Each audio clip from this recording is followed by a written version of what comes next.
반갑습니다. 장정용 시장점검입니다. 네, 오늘 코스피 지수 하락 마감했습니다.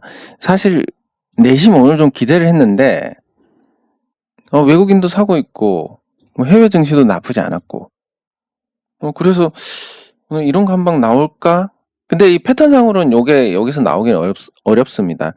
변동성이 줄어들어 있는 상태니까 요 안에서 아래쪽 확인하고 위쪽 확인하고 그 다음에 여기 확인할 필요는 없지만 그 다음에 뭐 이렇게 가는 게 정석인데 그래도 혹시 시장이 강하니까 요런 거 한 방 생각을 했는데 아니나 다를까 시장은 확률의 범위를 벗어나지는 않았습니다. 네, 그러면 시장에서 문제라고 한다면 외국인이 팔아서 이고 외국인이 팔고 연기금이 파는데 장기 투자 자금의 성격이 빠져나가는데 무슨 수로 이게 올라갈 것이냐. 개인 투자자들이 집중해서 사는 거 아니면 그게 방법이 사실 없는 거라서. 근데 개인 투자자들의 매수를 보면 위로 긁어서 사는 경우, 긁는다는 게 이런 겁니다. 자, 매수를 한다. 그러면 개인 투자자들이 600원 긁고 700원 긁고 800원 긁고 900원 1000원 이렇게 올려서 사는 거 잘 못 봤습니다. 이렇게 5천주 이렇게 걸어 놓는 게 이제 개인 투자자들인데 걸어 놓다 보니까 잘 보시면 누군가 팔아야만 체결이 됩니다. 즉 외국인 기관 투자자들이 팔면 체결이 되면서 개인 투자자들이 많이 사는 구조지 개인이 위로 긁으면서 사는 건 아니기 때문에 개인 투자자들의 매수가 아무리 많아도 주가는 오르지 않는다. 요거를 잘 이해를 하시면 되겠습니다. 그래서 그럼 개인 투자자들이 파는 것도 마찬가지입니다. 요렇게 걸어놓는 게 개인 투자자들입니다. 그러면 기관 외국인이 긁고 해서 올라가니까 개인이 매도가 되는 겁니다. 이런 구조니까 개인 투자자들이 10조를 사든 20조를 사든 안 올라갑니다. 내려가는 거는 마찬가지로 개인 투자자들이 아무리 사도 내려갑니다. 네, 그래서 이 구조를 이해하고 본다면 오늘 외국인이 매도로 돌아선 게 가장 크다. 그러면 외국인 투자자들이 요거를 어떻게 해석을 할 수 있냐? 외국인 투자자들이 지금 3월 26일 이후로 순매수로 전환을 했습니다. 그래서 이런 것처럼 일시적인 매도일 것이다. 아니면 보통 최소 1개월 정도는 포지션을 유지하는데 한 달도 유지 못할 정도로 뭔가 나쁜 상황이다. 근데 나쁜 상황은 아닌 것 같고 그냥 이런 거 아닐까? 3월 31일처럼 이렇게 생각하시는 게 조금 더 가깝지 않을까 싶습니다. 그렇다면 그림을 그려보면 이렇습니다. 예상되는 그림은 여기 확인했고 하단 확인했으니까 이제 적당히 조정을 받고 올라가는 형태가 될 가능성이 큽니다. 그럼 이 조정 받을 때 시점이 공매도 재개. 공매도가 재개되는데 과연 이게 가능할 것이냐, 요 흐름이. 요것과 공매도 때문에 개인 투자자들이 팔 거니까. 그럼 그 물량 받고 어차피 이 주가라는 건 대응에 따른 반작용입니다.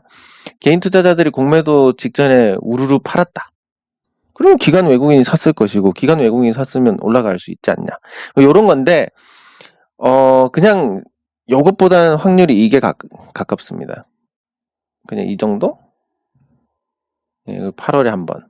5월은 어쨌든 생각보다 튼튼하니까 이것보다는 이렇게 되지 않을까. 요런 정도? 네, 어쨌든 그래서 지수가 아직까지 치고 올라가기는 좀 어려운 환경이다. 수급 구조상. 이렇게 이해를 하시면 될 것 같고 코스닥으로 가면 코스닥 좋습니다. 코스닥은 지금 작은 잔치가 열렸습니다. 말씀드리지만 감사보고서 이후 코스닥 중소형주들이 이 1월, 2월, 3월 굉장히 안녕하지 못합니다. 언제 감사보고서를 제출 못해서 잘못되는 일이 생길 수 있으니까. 그래서 안녕하지 못하기 때문에 요 시기에는 어떤 일도 일어나지 않는 경우가 많습니다. 그러면 4월에 이때 못했던 걸 하면서 올라간다. 그래서 코스닥이 당분간 좋을 것이다. 이 코스닥이 좋은 게 우리한테 어떤 영향을 끼치느냐. 제가 그 대형주는 굳이 다루지 않습니다. 말씀드린 것처럼 여러분이 직접 하나 제가 다루나 별 차이가 없습니다. 만약에 물론 제가 좀 나을 수도 있는데 그걸 계속 언급을 하다 보면 인내력이 떨어져가지고 성과를 내기가 좀 어렵고 설사 성과를 낸다 하더라도 약간의 차이? 큰 차이가 아닙니다. 근데 중소형주는 제가 이렇게 같이 하는 게 여러분들께서 직접 하시는 것보다는 훨씬 나을 것이고, 그렇기 때문에 앞으로 이 계좌가 많이 좋아질 겁니다. 예, 4월, 5월, 5월까지는 모르겠는데 4월은 확실히 중소형주가 좋을 것이고, 뭐 하루에 20, 30%도 올라갈 수 있으니까 그거 몇 번이면 한 달 만에 그냥 올라갑니다. 그러니까 요런 시장의 어떤 특성을 잘 이해를 하시면, 4월 달에는 중소형주가 좋은데 좋다라고만 하면 흔들립니다. 감사 보고서 기간 동안에 아무것도 못 하니까 그거 나오고 나면 4월, 5월에는 그 기다렸다가 이렇게 뭔가 움직임이 나오는 경우가 있구나. 이렇게 원리를 이해를 하시면, 그럼 훨씬 나은 겁니다. 그게 확률도 높고, 물론 뭐 그대로 다 되지는 않지만. 그러면 두 번째, 5월이 왜 약세냐? 8월이 또 왜 약세냐? 이 두 가지를 보셔야 되는데, 이것도 그냥 5월, 8월 나빠. 이걸로는 기억조차도 못할 가능성이 큽니다. 그럼 5월이 왜 나쁘냐? 이 북반구가 대부분의 소비를 담당을 합니다. 그러면 북반구에서 이제 계절이 바뀝니다. 여름으로 가는 시기입니다. 당연히 난방용 화석연료의 수요가 떨어집니다. 그러면 원자재 가격이 조정을 받을 가능성이 크고, 이것 때문에 관련주들의 주가가 하락합니다. 그럼 이번에는 어떻느냐? 이번에도 사실 조금씩 유가가 오르다가도 삐걱거리는 게 보이는데, 여기 해외 유가를 보면 지금 조금 벌써부터, 겨울 끝나고 나서부터 벌써부터 삐걱거립니다. 그래서 5월은 자원 관련주들의 약세. 근데 5월이 우리 시장은 그 원자재하고 관련된 종목들이 비중이 낮습니다. 그래서 우리는 5월에는 보통 약하게 조정을 받고 8월에는 강하게 조정받는데, 그럼 8월이 왜 조정을 받느냐? 유태인 휴가철이 9월입니다. 유택의 자본이 휴가를 가기 전에 최대한 현금화를 시켜놓습니다. 이 과정에서 주가가 빠지는 경우가 굉장히 많다. 그리고 유택의 자금의 영향이 크지 않은 중국 시장은 8월에 덜 빠지는데, 우리는 외국인 영향력이 크고 그 중에서 유택의 자금이 상당한 비중입니다. 그래서 8월에 보통 좋지 않다. 특별한 경우가 아니면. 실제로 그리고 제가 주식 투자하면서 8월에 좋았던 기억이 거의 없습니다. 뭐 이런 부분들, 뭐 내가 경험이 많으니까 제약바이오 앞으로 좋지 않을 것 같아요. 뭐 이런 거. 앞으로 뭐 경기 회복 관련주들 좋을 것 같아요. 뭐 물론 이게 안 하는 얘기보다는 도움이 되겠지만, 실질적으로 그렇다고 해서 그러면 뭐 이렇게 주가가 조금 올라 있는데 이거 사도 되나요? 그러면 몰라. 조정받았는데 사도 되나요? 그러면 더 떨어질 수도 있는데 몰라요. 뭔 도움이 됩니까 이게? 그래서 이렇게 좀 제가 오랜 시간 연구를 해서 5월이 왜 통계적으로 약세인지에 대한 거, 8월이 왜 통계적으로 약세인지에 대한 거, 요 근거를 잘 찾아가지고 말씀을 드리니까 여러분들이 제 이 방송을 보지 않는 분들하고 비교해가지고 여러분들 느끼지 못할 수도 있지만 여러분들 굉장히 우량한 콩나물입니다. 다른 개인 투자자들은 아예 그냥 싹도 트기 전에 다 썩습니다. 이 표현이 조금 이상할 수도 있는데, 이렇게 여러분들께서 진짜 필요한 노하우를 알게 되고, 물론 제가 이제 구독자가 확 늘어나서 100만, 200만이 되면 이것도 의미가 없지만, 아직까지 5,000명대니까 제 생각인데 한 5만 명까지는 뭐 나눠주면 충분히, 5만 원이 아니라 5만 명까지는 이런 걸 나누면 충분히 효과를 볼 것 같습니다. 근데 이거 이상 되면 이제 조금 거기에 따른 반작용이 나올 수 있으니까 재미가 없는데, 그래서 지금은 여러분들께서 이런 부분들을 받고 흡수하고 만끽하시면 됩니다. 그렇게 해서 여러분들은 무럭무럭 자라는 콩나물이 되고, 물은 비록 흘러나가지만 대다수의 개인 투자자들은 그 어둠 속에서 그냥 썩어가고 있는 겁니다. 그래서 이런 부분들이 굉장히 중요하고, 모르겠습니다. 저는 이런 거를 하나씩 깨우칠 때마다 뭔가 개선이 되고, 그 8월 전에 현금화 확 시켜놓고 8월 맞이하면 특별한 경우 아니면 다 괜찮았고, 이런 부분들이 있었는데, 모르겠습니다. 여러분들은 별거 아닌 것 같은데 이렇게 생각하실 수도 있고, 하지만 경험적으로는 굉장히 좋았던 부분들이다. 이렇게 말씀을 드릴 수 있습니다. 그리고 종목, 제가 보유한 종목 살펴보면 뭐 유수홀딩스는 이제 자사주 매입할 때까지 이렇게 좀 꾸준하게 갈 것 같습니다. 여기서 이격 줄여가면서 여기 등락하면서 천천히 올라가는 이런 형태의 흐름을 보이다가 자사주 매입 빵 하면서, 근데 이제 뭐 얼마나 기다려야 되느냐. 5월 정기 이사회인데 정기 이사회가 언젠지는 모르겠습니다. 네, 근데 뭐 그렇게 늦지는 않을 것 같고 뭐 많이 기다려야 한 달이니까. 네. 정기 이사회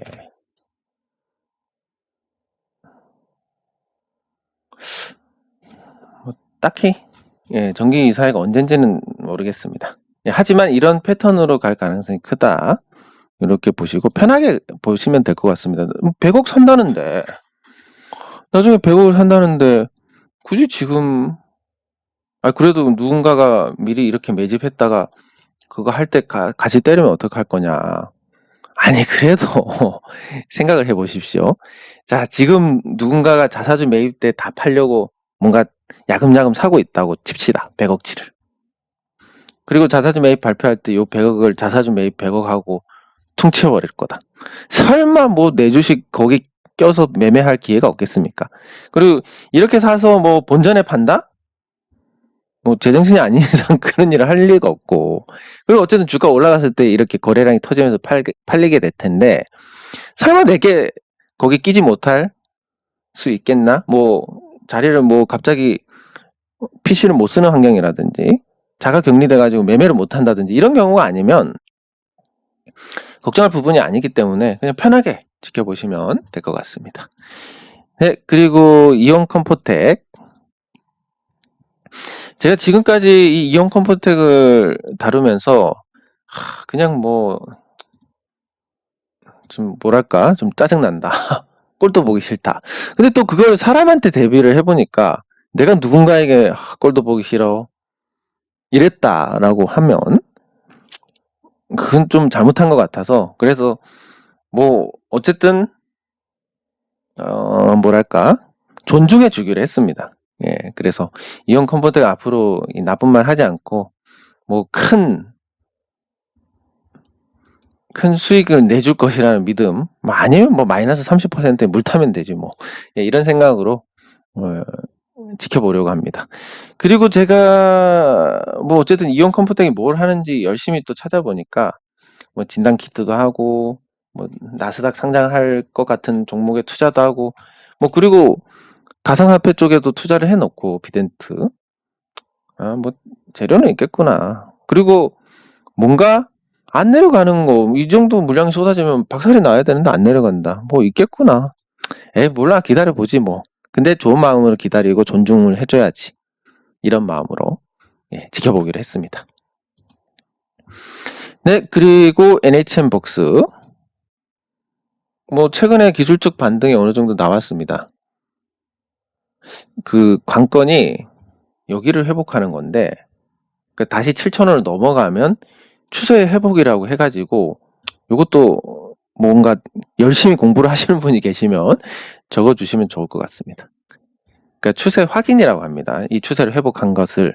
추세 확인이라고 하는 건 뭐냐면, 이렇게 올라가다가 추세를 깼는데 이걸 다시 회복하고 확인을 했습니다. 그러면 보통 강력한 흐름이 나오고, 반대로 하락 추세, 올라갔다 내려갔다 이렇게 하면서 하락 추세 하던 종목이 하락 추세를 극복했네? 라고 해서 좋은데 다시 밑으로 떨어졌다. 이때는 폭락이 나올 가능성이 크다. 그래서 이걸 추세 확인이라고 하는데, 이 추세 확인의 이런 모습이 나오진 않았지만, 제가 또 보유를 하다 보니까 이렇게 해서 추세 확인해가지고 급등하는 거 아닌가? 뭐 이런 또 기대를 갖게 합니다. 그래서 제가 오늘 그 기대에 대해서 언급을 했더니 곧바로 장중에 상승폭을 축소를 하면서 또 반대로 가는 이런 모습을 보여줬습니다. 뭐 어쨌든 아직 생각보다는 잘 버티는 것 같습니다. 추세 깨고, 이 추세가 그래도 3개월 가까이 이어졌기 때문에 뭐 이걸 깼다는 건 그렇게 좋게 볼 수는 없었는데, 깨고 나서 뭐 잘 버티고 21선 방향 바뀌기 전에 회복한다. 그러면 뭔가 좀 그림이 만들어지지 않을까, 이런 생각을 해볼 수가 있겠습니다.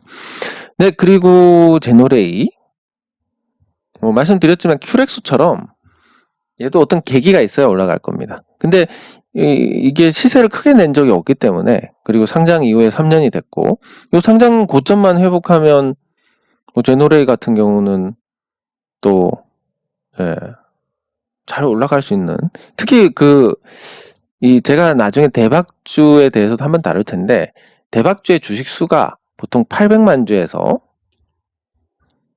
3천만 주 사이입니다. 대박주가. 이런 종목들이 한번 불이 붙으면 굉장히 잘 올라가고, 제너레이가 1455만 주니까 뭐 충분히 거기에 해당이 된다. 그런 거. 그리고 상장하고 3년 이내니까, 3년 정도 됐으니까 다시 해서 이 고점 돌파를 할 수 있는데, 그때 상장 3년 이후에 요거를 하면, 제가 저번에 또 보여드렸지만 뷰웍스가 상장하고 3년 있다가 이제 시세가 났습니다. 그때 시세가 상장 고점을 시원하게 돌파하는 이런 시세였다. 그리고 이 뷰웍스처럼 제노레이도 이렇게 계속 매년 성장하고 숫자를 만들어 나갈 것이다. 이런 관점에서 보면 언제일지의 문제지 언젠가는 반드시 올라간다. 하지만 말씀드렸듯이 최대한 싸게 사야 된다. 그래야 대응이 쉽습니다. 그거 이 상호 충돌할 수 있는 부분들을 이해를 하시고, 그리고 그 이해를 하는 부분을 실전에서 접목을 시키려면 결국은 요게 무슨 문제냐, 시간차의 문제다. 그 시간차만 잘 활용하면 쌀 때 사가지고 비쌀 때 팔 수 있을 것이다. 무슨 소리야 라고 생각하시면 안 됩니다. 이거는 언젠가는 올라간 종목이지만 언젠가는 올라갈 종목이 바로 올라가지는 않는구나. 그러니까 최대한 싸게 사야 되는구나. 요거 굉장히 간단하지만 마치 교과서의 핵심인 거. 그런 내용입니다. 그리고 액트는 드디어 그림이 만들어지는 것 같습니다. 이거 보시면 지금 액트가 죽지 않았습니다. 죽지 않고 이런 흐름을 이어간다. 제가 중소형 성장주 말씀드릴 때 액트하고 제가 같이 발견한 종목이 인텍플러스입니다. 자, 인텍플러스는 뭐였냐면, 이거 보시면 아시겠지만 이 당시에 액트하고 가격이 비슷했습니다. 근데 액트가 먼저 치고 나갔는데 인텍플러스가 지금은 훨씬 많이 올라가 있고, 인텍플러스는 뭐였냐면 이 폴더블 폰 뭐였지? 검사 장비. 그러니까 그 당시에 삼성전자가 이제 폴더블 폰 출시할 때 인텍플러스가 그걸 유일하게 그 테스트 기계를 만들고 있었습니다. 그래서 여기서 수주를 할 수밖에 없고, 그래서 앞으로 폴더블 폰 수요가 늘어날수록 매출이 폭증을 할 것이다. 숫자로 161억에서 405억, 563억, 897억. 이렇게 올해 건 예상치지만, 그러면서 영업이익도 적자에 흑자 추가, 그리고 180억 정도 흑자가 날 것이다. 이런 부분들이 중소형 성장주에서 정확하게 맞아 떨어진 겁니다. 자, 그러면 인텍플러스가 그렇게 됐는데 액트는 그럼 그때 당시 무엇이었느냐? 액트는 저거 흑자보다 적자로 전환하긴 했지만 코로나 때 아주 정직하게 회계를 해서 그런 거고, 액트가 매출도 줄었던 부분이 그런 영향인데 앞으로 이게 또 반전을 할 겁니다. 왜냐하면 본업은 다시 돌아왔고, 매출이 LG 디스플레이 향 매출이 가장 큰데 LG 디스플레이가 살아났습니다. 그러니까 더 이상 그 부분은 걱정하지 않아도 되는데, 이 PHR 센서라고, 요거를 이제 요 기술이 20년 동안 이렇게 차곡차곡 쌓여가지고 실용화 단계를 밟고 있고, 요 센서를 가지고 만도하고 또 합작해가지고 자율주행용 센서를 만들고 있습니다. 근데 이게 제가 그 당시에 이제 알아봤을 때는 설비 투자를 한 10억만 해도 요 PHR 센서 양산할 수 있는 구조를 갖춘다. 근데 이 센서가 방식 자체가 굉장히 다른 센서에 비해서 우수하기 때문에, 그러면 자율주행이 아니더라도 지금 센서 굉장히 많이 쓰고 있습니다. 자동차용으로. 근데 액트는 자동차용 FPCB를 납품하는 업체로 그런 레코드가 있으니까 요 센서 납품에 굉장히 유리할 것이고, 근데 투자는 10억밖에 안 하지만 시장을 20%만 가져와도 6천억의 매출을 올릴 수 있다. 인텍플러스와 함께 기술적인 부분도 아주 기술적인 부분은 오히려 더 좋았습니다. 액트가. 요 기술적인 흐름은 인텍 플러스보다 더 좋았고, 그래서 드디어 이게 에너지를 모아서 올라가는구나라고 했는데 여기서 더 뻗어나가지는 못했습니다. 하지만 뭐 요번에 다시 시세를 내면 뭐 그것보다도 훨씬 나은 흐름을 기대할 수 있지 않을까, 그렇게 보고, 그 센서가 실제 돈을 벌어주는 시점은 아까 말씀드린 인텍 플러스하고 달리 조금 시간이 걸릴 수도 있으니까 주가 흐름도 다른 양상을 보일 수는 있겠지만, 어쨌든 지금 뭔가 지금 조짐이 나오고 있습니다. 조짐이 단기적으로 급등 패턴이고, 매집형 이후에 3개월이 됐습니다. 진짜 오랜만에 또 과열권 진입했습니다. 그래서 이제 시작인가? 이런 생각과 함께 그거 좀 더 담아 놓을 걸, 이런 생각. 예. 어쨌든 뭐 전고점을 한번, 최소한 전고점은 확인하지 않을까. 8,000원대. 뭐 이건 제 생각이니까 그냥 참고만 하시면 되는데, 최소한 거기까지는 확인을 할 거고, 신고가를 가면 주가 올리기가 쉬우니까 더 달릴 수 있지 않을까, 뭐 이런 생각을 해보는데, 어쨌든 지금 움직임이 좋다, 이건 사실입니다. 네, 그러면 댓글 확인하도록 하겠습니다.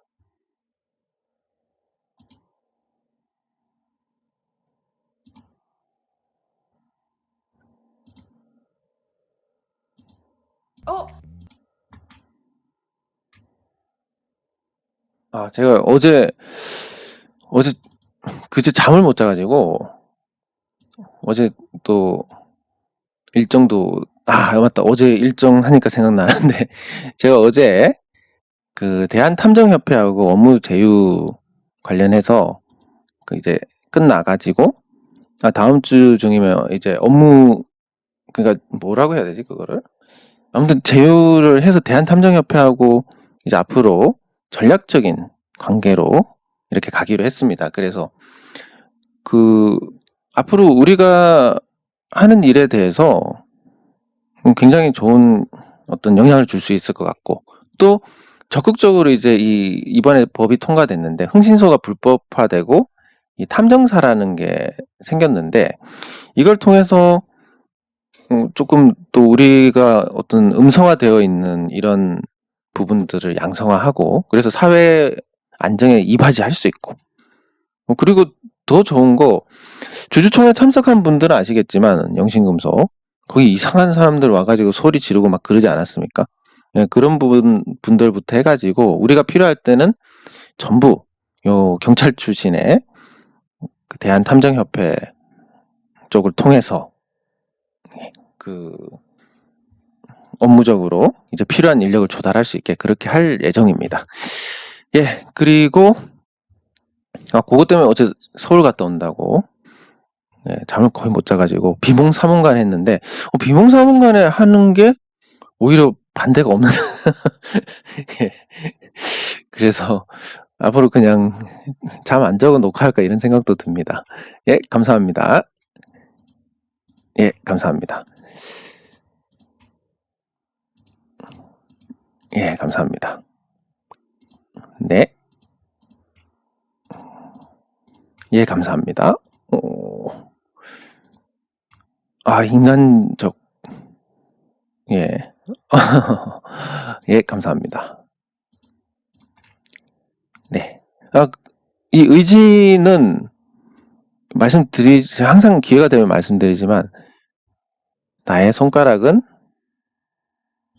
마우스를 누르는 내 손가락은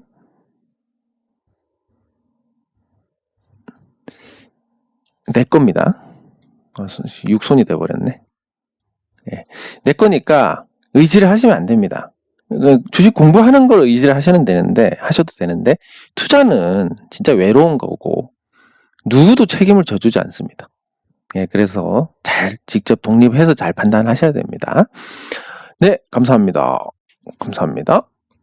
네, 감사합니다. 액턴이 이제 슬슬 움직이니까 궁금한 게 더 많아지실 겁니다. 감사합니다.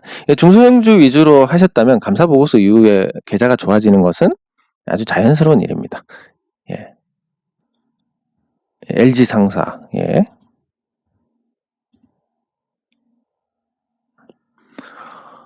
뭐,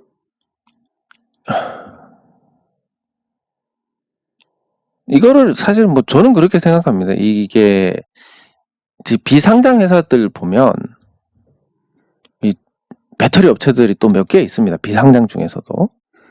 근데 유양에서 생산 연구직 10명과 시설을 하고 이렇게 분리해서 가져간다. 이거는 그냥 사간다는 얘기인데, 그게 이제 뭐 유양이 예전에 제가 받았던 자료 중에서 배터리 관리 시스템, 이게 유양계 어쨌든 품질에서는 1등을 했습니다. LG화학 테스트에서. 근데 지금 거래 정지 상태고 이러니까 니네하고 거래할 수 없다. 아마 이렇게 된 것 같은데, 그러면 이제 유양 걸 떠나서 이거를 다시 납품을 시도하면 어떨까 하는 과정에서 이게 나온 게 아닌가. 그거 빼고는 뭐 사실 가져가서 돈이 될 만한 게 없을 것 같은데. 예. 그리고 항상 말씀드리지만 어떤 꿍꿍이가 있더라도 이게 주주들한테 부정적인 영향을 주지 않는다라고 하면, 예, 그러면 조금 더 신중하게 판단을 해야 됩니다. 뭐 나쁘게 보면, 물론 뭐 영신금속처럼 다 나쁜 쪽도 있지만 나쁘게 보면 한없이 나쁘게 보기 때문에 또 그런 건 바람직하지 않은 거고. 예, 어쨌든 그러면 LG 상사 한 종목하고 오늘 차익 실현한 종목이 있는데 그 종목하고 예, 살펴보도록 하겠습니다. 일단 제가 여기 보여드리는 종목 중에서 사실 지금도 조금 이건 조금 안 보이는 데서 혼자 할 걸 하고 생각하는 게 이온 컴포텍인데, 그거 빼고는 나머지는 이제 제가 혼자서 하는 종목들도 있습니다. 그리고 유안타 계좌 개설하신 분들께 문자 드리는 것도 있고. 근데 그 유안타는 그 수수료가 상대적으로 조금 높기 때문에 매매 충동을 자연스럽게 억제를 해줍니다. 예, 그러다 보면 여러분들 뭐 자주 매매하시고 오르는 종목 초반에 파시고 이런 분들, 예, 이런 분들이 자연스럽게 그런 부분을 고칠 수 있기 때문에 제가 유안타 계좌를 선호를 하는데, 거기서 오늘 한 종목 차익 실현했고, 또 개인적으로 여러분들께 공개하기가 조금 뭐랄까 부담스러웠던 종목이 하나 있어서 혼자 또 매매했는데 그것도 제가 다루고. 근데 이제 끝났으니까 요런 형태로 투자를 했다, 요런 걸 보여드리기 위해서입니다. 어쨌든 여러분들께서는 누군가의 거짓말, 누군가 돈 벌었다는 뻥, 그리고 누군가의 과장된 얘기, 이런 것보다는 실전 사례를 접하는 게 정말 중요합니다. 그래서 제가 가상화폐 실전 사례 말씀드린 것처럼, 여기서는 말씀 안 드린 것 같은데, 드렸나? 10,000원 넣었는데 60% 수익이 났답니다. 그래서 뭔가 싶어서 10만원 더 넣었는데 여기서 또 한 20% 수익이 났답니다.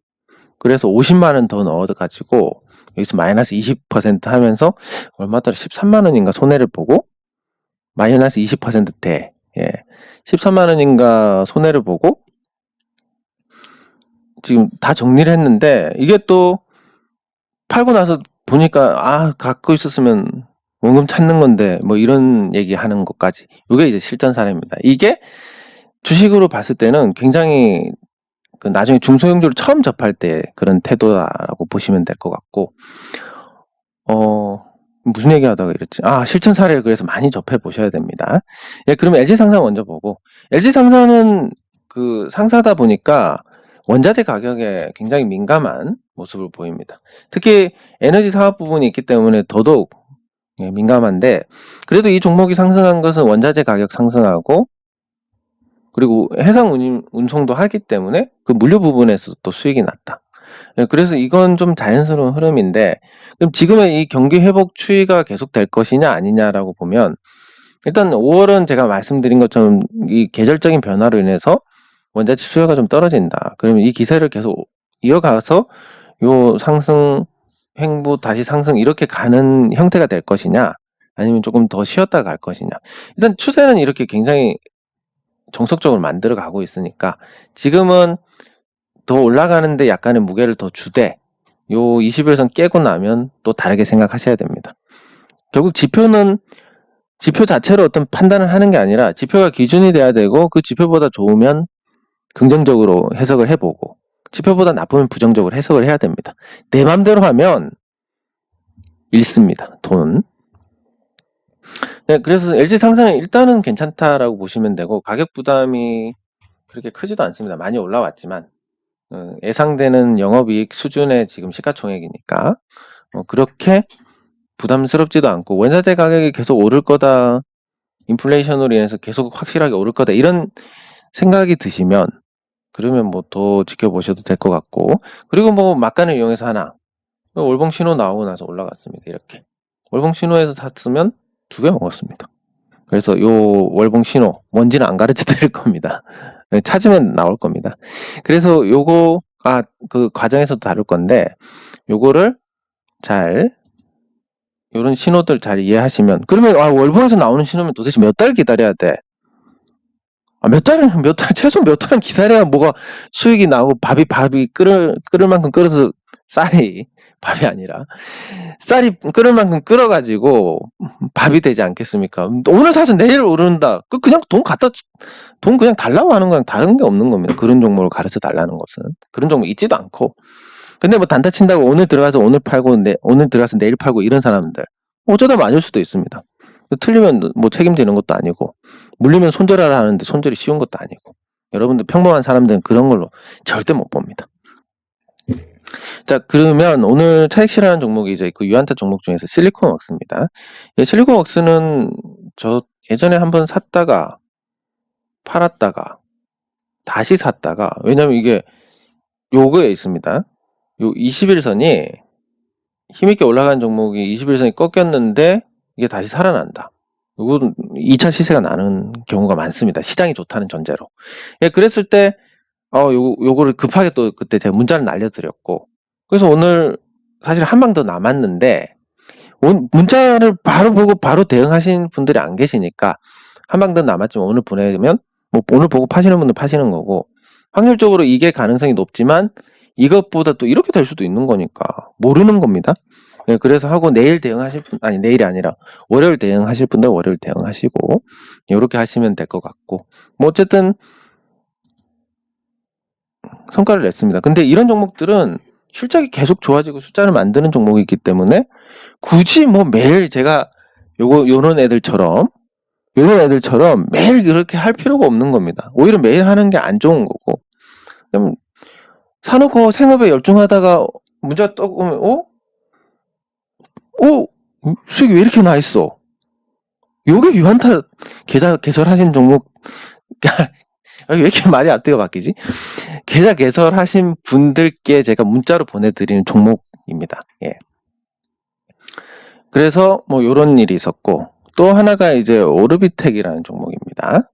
이 오르비텍은 최근에 상장한 주식들이 좋으니까, 그래서 이제 뭐 오르비텍에서 뭐 어딜 투자를 했고 이런 얘기들이 나옵니다. 그 신기술 금융업을 영위하는 오르비 파트너스라는 자회사가 있습니다. 이 회사 자회사로. 그래서 뭐 그 신기술 투자하는데 뭐 이것도 대박나고 저것도 대박나고 뭐 그런 소문들이 많길래 그러면 한번 사보자. 사가지고, 근데 이게 지금 어쨌든 주가가 많이 올라왔습니다. 1차 상승했고 2차 상승, 이 시점에서 제가 들어갔는데, 여기서 이걸 유튜브에 공유를 했다가 만약에 이런 일이 생긴다, 이건 도저히 감당이 안 된다. 그렇다고 뭐 굉장히 저평가돼서 좀 떨어지면 더 사면 되지, 이런 것도 아니니까. 그래서 이건 혼자 해야지 하고 아주 소심하게 들어갔습니다. 소심하게 들어가고 17.3% 수익 나가지고 오늘 이상하게 괴상하게 팔고 싶더니 팔고 나서 쭉 빠져가지고, 또 그러면 안 되지만 뭐 어쨌든 사람 마음이란 게 팔고 내려가니까 기분 좋은 거. 그건 어쩔 수 없는 거고, 제가 만약에 공개적으로 다뤘다면 그런 기분 좋다라는 표현을 하면 안 되지만 누군가는 또 속상해할 수도 있으니까, 이건 혼자 했으니까 그렇게 말씀을 드리는 겁니다. 그래서 오르비텍이라는 종목 그런 일이 있었고, 그리고 삼강 M&T 지금 21선 닿지도 않고 올라갑니다. 요거 굉장히 닿지도 않고 지금 움직이는 거 굉장히 좋은 신호로 보시면 되고, 지금 수급적인 측면에서도 뭔가 기관 투자자들이 또 사고 있습니다. 많지는 않지만. 그래서 요렇게 가는 거. 유가가 상승했으니까 앞으로 그런 어떤 수주 같은 것도 단순히 지금 해양 구조물 뿐만이 아니라 그 해양 플랜트 쪽에 또 수주를 할 수도 있고, 네, 그런 부분들 생각하면 조금 더 힘을 낼 수 있지 않을까. 적어도 이 종목에 대해서 부정적으로 판단하려면 20일선 깨고 나서 그때 가서 판단해도 늦지 않지 않을까, 이렇게 생각합니다. 저는 이제 생각하는 게, 여기서 팔고 여기서 다시 살 걸. 제너레이 좀 늦게 사고 한 번 더 해먹을 걸. 그런 생각은 하는데, 이제 이런 걸 제가 가감없이 말씀드리는 게, 생각은 똑같다. 누구나 생각은 똑같습니다. 하지만 이걸 그냥 저처럼 웃고 넘기고 증발을 시키느냐, 아니면 근데 아무리 후회하고 고민해도 달라질 게 없는데, 거기서 다시 사고 이렇게 할 걸, 여기서 정리할 걸, 여기서 살 걸 등등, 달라지지 않는 그런 걸 갖고 왜 스트레스를 받습니까? 예, 그러니까 이런 건 그냥 사람 마음이 똑같기 때문에 그냥 웃고 증발시키면 되는 건데, 그걸 가지고 끙끙 앓다 보면 다음에 매도할 때 어떻게 됩니까? 저번에 이거 팔았더니 올라가던데 이거 못 판다, 이렇게 하다가 타이밍 놓치는 거고, 저번에 사가지고 살려고 했다가 못 사가지고 크게 오르던데 싶어서 막 지르면 또 그때가 고점이고, 이런 일이 생기니까 후회하면 다음 매매에 영향을 주기 때문에 그냥 이런 마음이 드는 건 똑같고, 그래서 그냥 털어버리면 됩니다. 그렇게. 근데 이게 어쨌든 단기적으로는 이런 N자형 패턴이 되지 않을까라는 생각이 들어서, 요거 21선 깨기 전에는 나쁘지 않게 봐야 되지 않나.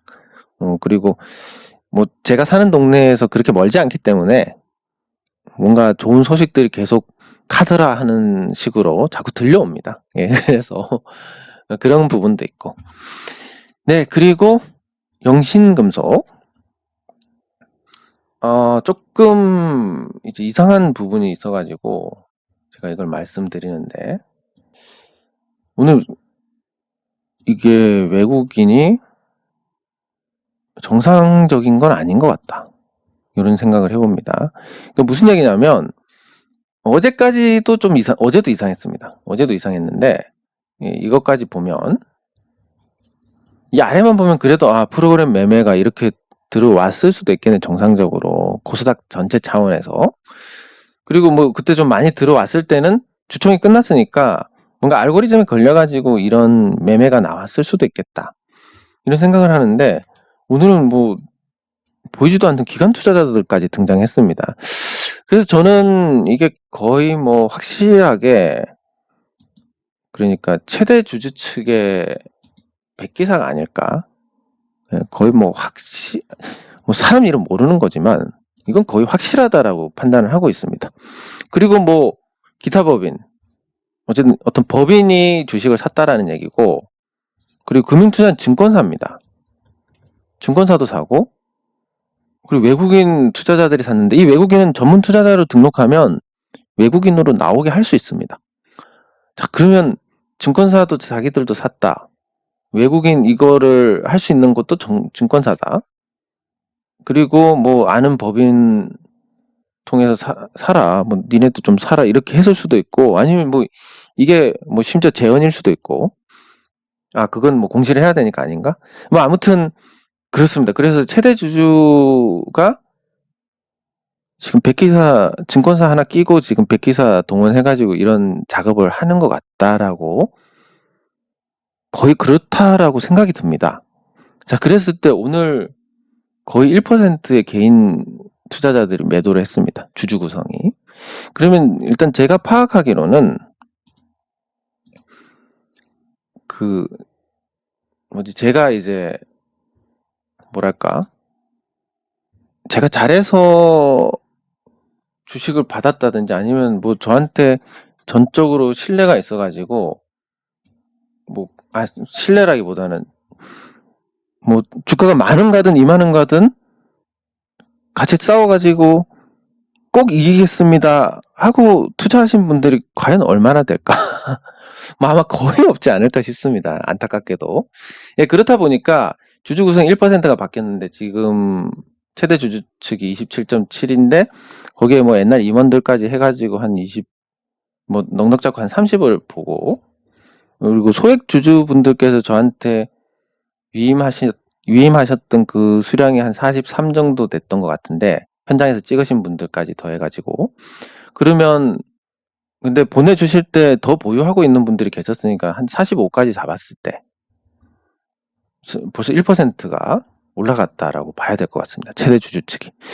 자, 그러면 뭐 저는 그렇게 생각합니다. 이 가격대에 굳이 팔 이유가 있느냐?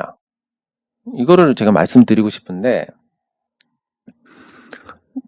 제가 생각했을 때 액트도 그랬지만, 그리고 삼성엠텍은 제가 한 것도 아니지만 어쨌든 제가 거쳐간 종목들은 전부 시가총액 1,000억 원을 받습니다. 아, 잠깐만. 삼성엠텍은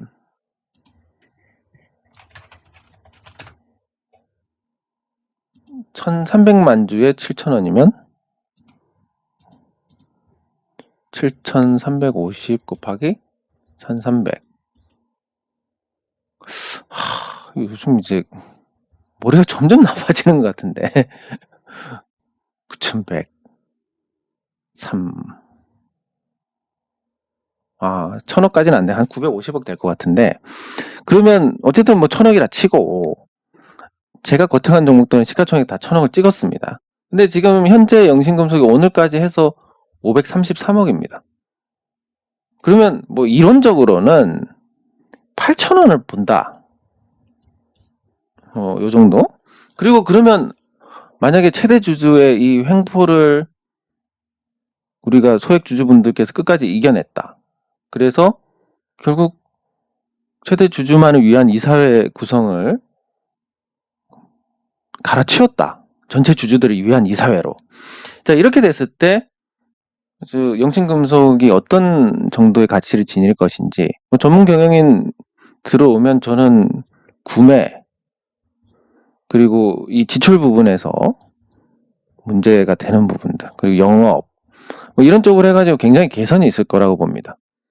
거기다가 지금 좀 안타까운 게 영신금속이 현금 보유량이 지금 보면 재무제표를 보시면 영신금속의 현금이 188억이나 있습니다. 작년 말 기준으로. 자, 188억의 현금이 있고, 그리고 이익잉여금이 209억에 달합니다. 이거는 뭐 무슨 얘기냐면 한 200억 자사주 매입해도 된다라는 얘기인데, 자, 그러면 봤을 때 현금도 충분히 있고, 그리고 뭐 자사주 매입이라든지 이런 주주환원 정책을 할 수도 있고, 그리고 저 순자산이 작게 잡혀 있지만 평택 공장 뭐 천안 토지라든지 이런 거 재평가하면 뭐 못해도 한 6, 700억 될 겁니다. 그리고 영업이익 아까 말씀드린 것처럼 전문 경영인이 이익을 낸다. 그러면 시가총액 1,000억은 찍을 텐데 굳이 지금 판다? 물론 지금 아직까지 뭔가 확정이 된 건 아니니까 불확실성이 있습니다.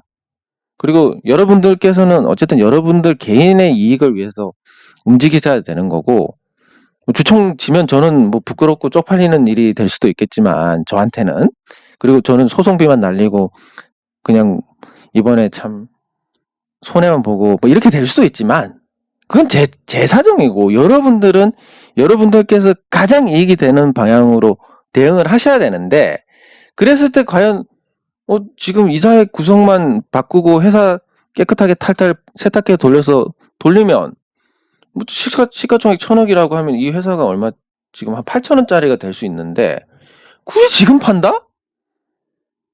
저는 좀 안타깝습니다. 파시고 사시는 건 여러분들 자유지만 이거 더 올라갈 것 같은데, 누가 최대 주주 측에서 이 백기사를 통해서 주식을 매입을 하는데 여기서 하루만 1%를 매입을 했습니다. 그럼 뭐 저한테 의결권 주신 분들은 안 파시고 나머지 소액 주주들이 파셨다라고 해도 오늘 같은 거 한 14번만 나오면 끝나는 겁니다. 그러면 뭐 기껏해야 주식 뭐 많이 올라가 6,000원인데 이대로 가면 8,000원짜리 만들 수 있을 것 같은데? 6,000원? 조금 파시는 게 뭐 제가 이제 간섭할 문제는 아니지만 너무 좀 싸게 파시는 거 아닌가 이런 생각이 들고, 그 코스닥 시가총액 순위로 해서 뒤에서 쭉 보시면 아시겠지만 이게 533억인데 영신금속보다 시가총액 작은 종목 중에서 제대로 된 회사들 거의 없습니다. 예. 그러니까 그래서 조금 좀 아쉽다. 제 돈 아니니까 뭐 그렇지만 조금 아쉽다 이런 생각은 듭니다. 그래서 저는 여러분들께서 돈 많이 버시면 좋고, 제가 뭐 주주총회에서 지더라도 그건 제 사정인 거고, 예. 여러분들 많이 버시는데 버시더라도 지금 파는 거 이건 조금 아닌 거 아닌가, 예, 그런 제 개인적인 의견을 말씀드려 봅니다. 네, 장 종료 시장 점검은 여기서 마치도록 하겠습니다. 수고하셨습니다.